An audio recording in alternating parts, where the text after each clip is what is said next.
Hello everyone, welcome back to my channel GSCCL Junior Engineer and Plant Attendant exam માટે electrical બ્રાન્ચમાં second tyre એક્ઝામિનેશનની preparation કેવી રીતે કરવી અને કયા સબ્જેક્ટ પ્રિપેર કરવા એન્ડ ડિટેલમાં કયા ટોપિક કરવા તે આ વિડીયોમાં જોવાનું છે. તો સેકન્ડ ટાયર એક્ઝામિનેશનમાં 100 માર્ક્સનું પેપર છે અને 100 ક્વેશ્ચન પૂછાવાના છે અને નેગેટિવ માર્કિંગ 0.25 છે. તો ચાલો જોઈએ ઇલેક્ટ્રિકલ બ્રાન્ચ માટે. જોઈએ તો ઓફિશિયલ નોટિફિકેશનમાં સિલેબસમાં ફર્સ્ટ આપેલું છે એન્જિનિયરિંગ મેથેમેટિક્સ જે પૂછાવાનું છે.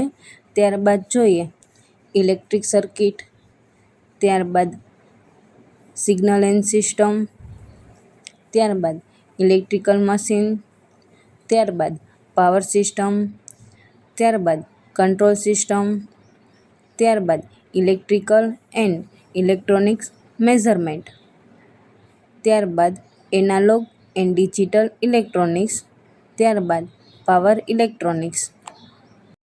આ મેઇન સબ્જેક્ટ છે જે આપણને ઓફિશિયલ વેબસાઇટમાં આપેલા છે GSCCLની, પણ આમાં પણ ડિટેલ સિલેબસ કવર કરવો જોઈશે. તો હવે આપણે જોઈએ ડિટેલ સિલેબસમાં કયા ટોપિક કરવા જોઈએ. તો ફર્સ્ટ તો આપણે ઇલેક્ટ્રિકલ બ્રાન્ચ હોય એટલા માટે બેઝિક ઇલેક્ટ્રિકલ એન્જિનિયરિંગ ખાસ કરીને કરવું જોઈએ. જે સબ્જેક્ટમાં ડિટેલમાં જોઈએ તો બેઝિક કોન્સેપ્ટ, AC DC, પછી જોઈએ તો DC circuit, network theory, electrical work, power and energy, તેની ડેફિનેશન, ત્યારબાદ તેના યુનિટ એ પણ કવર કરી લેવાનું. ત્યારબાદ જોઈએ ઇલેક્ટ્રોસ્ટેટિક, PN જંક્શન ડાયોડ ને એ બધું, ત્યારબાદ કેપેસિટન્સ, ત્યારબાદ જોઈએ બેઝિક ઇલેક્ટ્રિકલમાં તો મેગ્નેટિઝમ એન્ડ ઇલેક્ટ્રોમેગ્નેટિઝમ, ત્યારબાદ મેગ્નેટિક સર્કિટ, ઇલેક્ટ્રોમેગ્નેટિક ઇન્ડક્શનનો નિયમ, chemical effect and electrical current, ત્યારબાદ alternating current, series AC circuit, phasor diagram, parallel AC circuit, 3 phase circuit, electrical measuring instrument. Electrical measuring ઇન્સ્ટ્રુમેન્ટમાં પણ megger, wattmeter, ohm meter, dynamometer, wattmeter, PMMC instrument,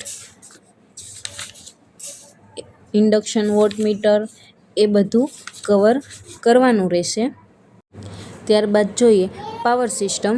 power system most IMP છે GSCCL એક્ઝામમાં.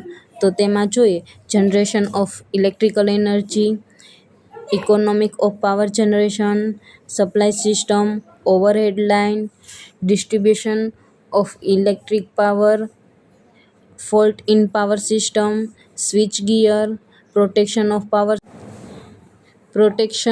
Of power system જે topic most IMP રહેવાના છે.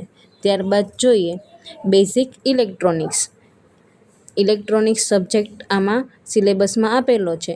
તો એમાં પણ semiconductor physics, semiconductor diode, transistor, transistor basis, single stage transistor, amplifier, multi stage transistor, ત્યારબાદ amplifier, ત્યારબાદ સાઇનોસોઇડલ ઓસિલેટર, પછી ટ્રાન્ઝિસ્ટર, ત્યારબાદ પોઝિટિવ ફીડબેક, નેગેટિવ ફીડબેક. આ બધા જે ટોપિક છે જે IMP રહેવાના છે. તો આ ટોપિકને ધ્યાનમાં રાખીને પ્રિપેરેશન કરવી જોઈએ. Thank you everyone.